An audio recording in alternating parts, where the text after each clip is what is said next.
Video complete करने के बाद अभी अपलोड करते हुए अचानक ये मुझे किसी ने इंडिया की टीवी पे से ये रिपोर्ट भेजी है। मैं आपको इसके स्क्रीनशॉट दिखाता हूँ।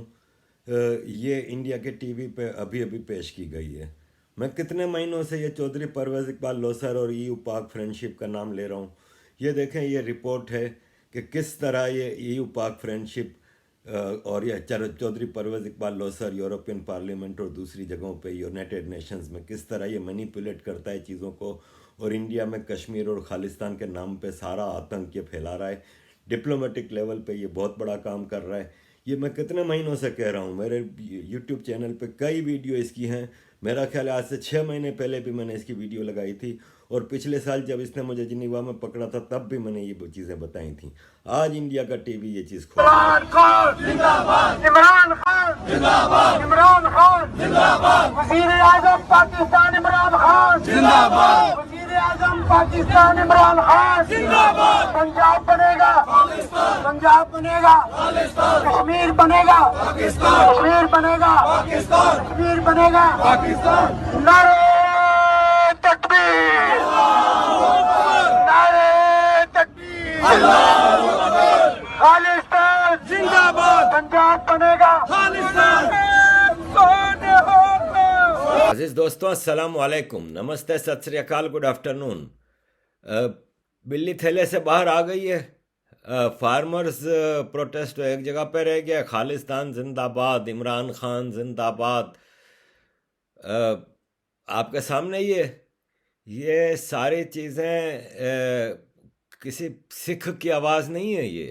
ये मैं आपको बता दूं, जो मिस इन्फॉर्मेशन फैला रहे हैं, डिसइन्फॉर्मेशन फैला रहे हैं, मैं पहले भी बता चुका हूं कि पाकिस्तान, तुर्की वगैरह के इलाकों से कई ऐसे क्रिएट किए गए अकाउंट हिंदुओं के नाम से भी और सिखों के नाम से, और एक दूसरे को गालियां दी जा रही हैं। ये पाकिस्तान का एजेंडा है, शुरू से सबको पता है। इस प्रोटेस्ट के बारे में मैं आपको बता दूं कि आप खुद देख लें इसमें, कि पहली बात तो ये कि इसमें कितने सिख हैं। अगर 50 आदमी हैं तो उसमें 10 भी सिख नहीं है। आप देख सकते हैं कि बाकी पीछे बैकग्राउंड में जो बड़ा मजमा दिखा रहे हैं ये सब पाकिस्तानी हैं। तो किसकी स्पॉन्सरशिप है? कितने लोग हैं इसमें? मतलब सिख कितने हैं या इंडियन कितने हैं इसमें? तो इसको आप सिखों की आवाज़ नहीं कह सकते। ये सिखों को भी बदनाम करने की एक साजिश है। देखें, मैं कई वीडियोस दिखा चुका हूँ आपको कि मुल्लाओं का और मुसलमानों का सिंपल सा नॉन मुस्लिम के बारे में क्या राय है, इंक्लूडिंग सिख। आज ये अल्लाह अकबर के नारे लगा रहे हैं जो सिख भाई, 4 सिख हैं, 5 सिख हैं या 8 सिख हैं। करोड़ों सिख जो इंडिया में रहते हैं उनकी ये नुमाइंदगी नहीं करते। ये मैं पहले ही बता दूं, ये सिखों की तरफ से कोई एजिटेशन नहीं है। ये चंद वेस्ट एंड इंटरेस्ट हैं, वो भी बाहर बैठे हुए। इनको ये अपने जो ये पाकिस्तानी एजेंडे पे जो काम कर रहे हैं, ये अपने गुरुओं की बेइज्जती कर रहे हैं। सिख गुरुओं का बड़ा बलिदान है इस हिंदुस्तान में, तारीख भरी पड़ी है इनकी बहादुरी से। यही सिख थे जिन्होंने हिंदुओं को भी बचाया, जिन्होंने हिंदुस्तान के लिए मतलब एक शीशा पिलाई दीवार की तरह खड़े रहे हैं। आज ये अपने उन बुजुर्गों की कुर्बानियों को भी दाग लगा रहे हैं। ये वेस्टेड इंटरेस्ट है। मैं आपको एक इसके बारे में पहले कई डिटेल्ड वीडियो दे चुका हूँ, जिसमें एक वीडियो में मैंने एक ख़ास तौर पे एक पाकिस्तानी जो बेल्जियम में है, चौधरी परवेज़ इकबाल लोसर, गुजरात पाकिस्तान से उसका ताल्लुक़ है, उसका किरदार मैं आपको डिटेल में बता चुका हूँ कि जिनीवा में, ब्रसल्स में और यूरोपियन सिटीज़ में वो किस तरह काम करता है। तो ये यूरोपियन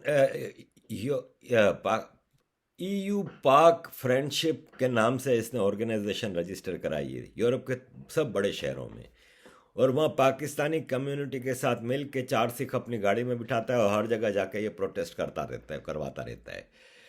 इनका मैं पहले ही बता चुका हूँ कि इंडिया इस मामले में बहुत पीछे है। पाकिस्तान एग्रेसिव डिप्लोमेसी और एग्रेसिव फॉरेन पॉलिसी को चलाता है, और उसमें फॉरेन में रहने वाले पाकिस्तानियों का बड़ा किरदार होता है। और एम्बेसीज ऐसे ऑर्गेनाइजेशंस बना बना के पाकिस्तान, हम गरीब पाकिस्तानियों का पैसा वहाँ पे आवाम पे तो लगता नहीं है, वहाँ पे तो भूख मरो है, वहाँ पे कुछ भी नहीं हो रहा, लेकिन ये पैसा यहाँ पे इन चीज़ों में लगता है जो कि भारत में कोई ना कोई मसला क्रिएट करें। इसके लिए ये ऑर्गेनाइजेशंस बनाई हैं और इनको मिलियंस का फंड मिलता है। मैं पहले आपको बता चुका हूँ कि ये चौधरी परवेज़ इकबाल लोसर, ये मुशर्रफ के दौर में मुशर्रफ के साथ रहा, मुशर्रफ के बाद ये जरदारी के साथ रहा, ये हर सिटिंग गवर्नमेंट, क्योंकि ये आफ्टर ऑल आईएसआई का बंदा है, आईएसआई की इंस्ट्रक्शंस पे ये सारी चीज़ें करता है और करवाता है। जिनीवा में मैंने आपको बताया था लास्ट ईयर इसने एक प्रोटेस्ट किया था और मुझे भी काफ़ी उसने वहाँ पे मेरी इसकी लंबी चौड़ी बहस हुई थी, क्योंकि मैं बेल्जियम में इसके साथ लंबा अरसा रहा हूँ। अभी क्या हुआ है कि 2-3 दिन पहले यूरोप ब्रसल्स के एक एनजीओ ने एक रिपोर्ट निकाली है कि जिसमें इसने बताया है कि ये जो बलोच हैं, ये जो पख्तून हैं, ये जो मुहाजिर हैं, सिंधी हैं, पाकिस्तान के ह्यूमन राइट्स के सेक्टर में जितने लोग ये काम करते हैं ना, ये सब इंडिया बैक्ड हैं। और इन्होंने एक लंबी चौड़ी रिपोर्ट निकाली है और मतलब आपको साफ इसमें पता चल जाएगा कि टोटल लैंग्वेज आईएसआई की है। इसमें एक फ्रंट पे गोरा खड़ा कर दिया है, बाकी पीछे सारे पाकिस्तानियों का काम है।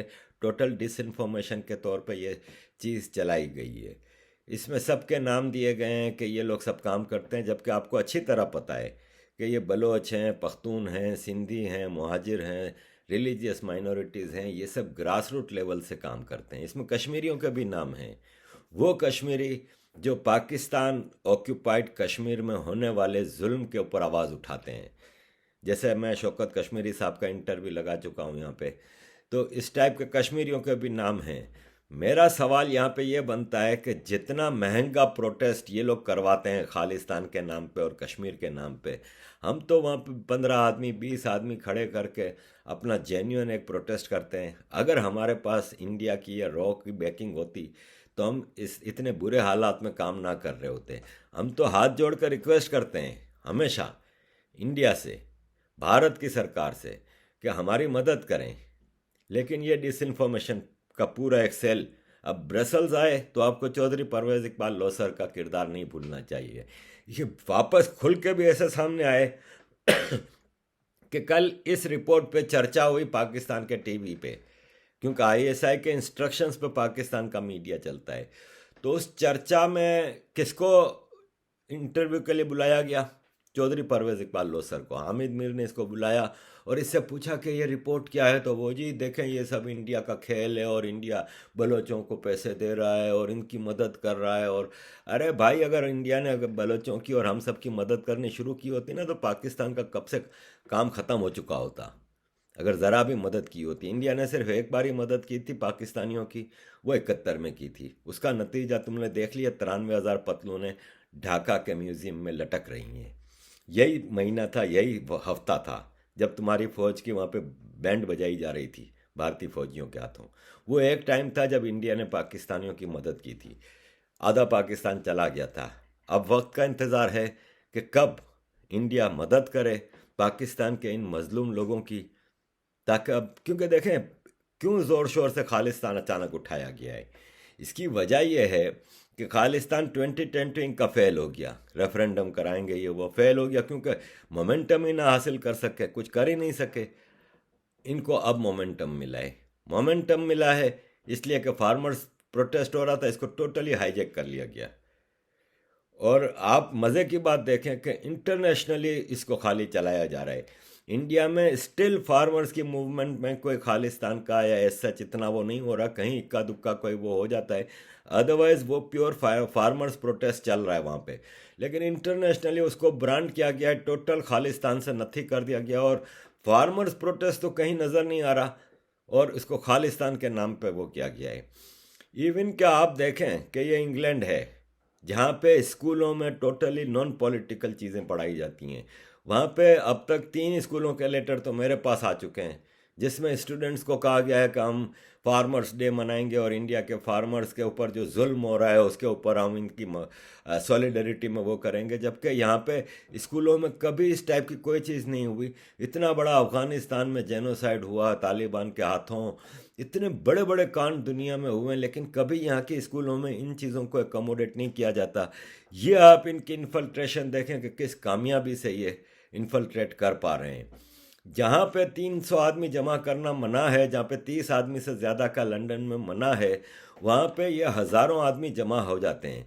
ये सब आपको नज़र आ रहा है कि ये वेल फंडेड है, ये पूरा वेल फंडेड है और इसको खालिस्तान में टर्न किया गया है, जिसका आपको कई जगहों पे अच्छा इसमें डिसइंफॉर्मेशन भी बहुत हैं। 10 साल पुराने पोस्टर भी चलाए जा रहे हैं, 10 साल पुरानी वीडियोस भी चलाई जा रही हैं जो कि पुरानी हैं, और ये आइसोलेटेड सिखों के कुछ हैं।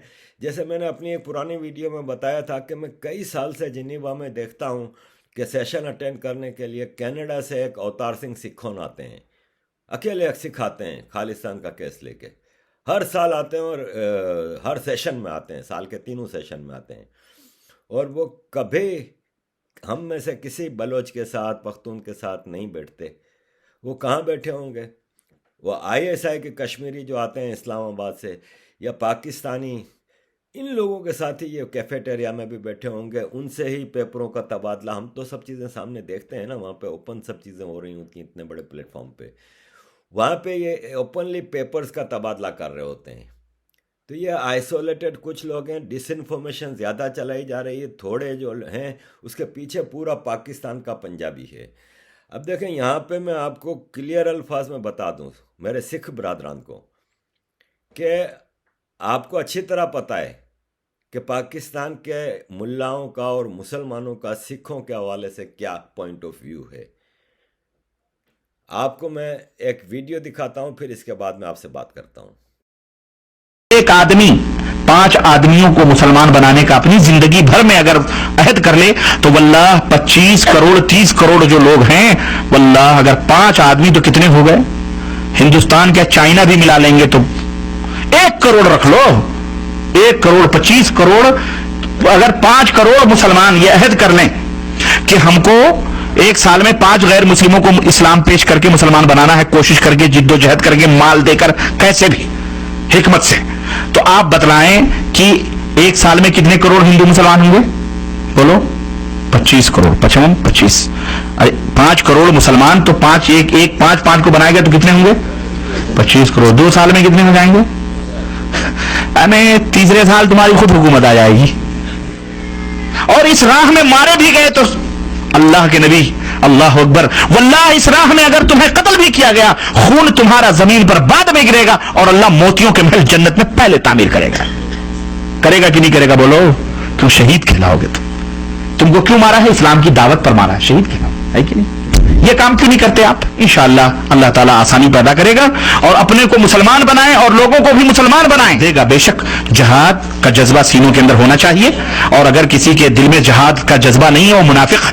वो कौन है? वो मुनाफिक। लेकिन जब उसका मौका मिलाएगा तो इंशाअल्लाह। कल के अखबार की रिपोर्ट देख लें, लंदन में 32 मतलब इंग्लैंड में 32 पाकिस्तानियों को सज़ा दी गई सेक्स ग्रूमिंग गैंग के हवाले से। ये हैं जी इनकी एक्टिविटीज़। और इसके साथ अगर सिख बरादरी नथी होने की कोशिश करेगी तो क्या अंजाम होगा, ये आप लोगों को अच्छी तरह पता है। ये क्रिमिनलाइज्ड लोग हैं, इनकी मेंटालिटी क्रिमिनल है, जबकि सिख बरादरी हमेशा मेहनत ईमानदारी के साथ अपनी ज़िंदगी गुजारती रही है। Sikhs are very much contributing population of any society. ये हर सोसाइटी में बड़ा पॉजिटिव इनका कंट्रीब्यूशन होता है और बड़े जिंदा दिल लोग होते हैं। ऐसे क्रिमिनल लोगों के साथ अटैच होके ये अपने धर्म को भी बदनाम कर रहे हैं। यह है जी एजेंडा। गज़वा हिंद इनके जहन से नहीं निकल सकेगा, और ये सिर्फ गज़वा हिंद हिंदुओं के खिलाफ नहीं है, कोट अनकोट काफिरों के खिलाफ है, जिसमें सिख भी शामिल होते हैं। आपको 50 वीडियो में दिखा चुका हूँ, खादिम हुसैन रिजवी की दिखा चुका हूँ, और मुल्लाओं की दिखा चुका हूँ, इंडियन मुल्लाओं की दिखा चुका हूँ। इनमें से कोई सिखों का हमदर्द नहीं है। और सिख लड़कियाँ पाकिस्तान में अगवा करके फोर्स्ड कन्वर्जन की जा रही हैं। सिखों के गुरुद्वारों का क्या हाल है पाकिस्तान में। करतारपुर साहब का गुरुद्वारा इन्होंने अगर एक दिखावे के लिए बनाया भी है तो वो मुस्लिम लोगों के बोर्ड बना के उसके अंडर में दिया गया है। ये तो सिखों का हाल है। इंडिया में जिस आप लोग मज़े से आज़ादी से रह रहे हैं, जिस शान से रह रहे हैं, जितना इज्जत और मान सम्मान के साथ आपको भारत में रखा जा रहा है, पाकिस्तान में सिखों का ये हाल है कि आपको बताया नहीं जा सकता। दिखावे का सारा खेल है, वरना ये सिखों के खिलाफ है।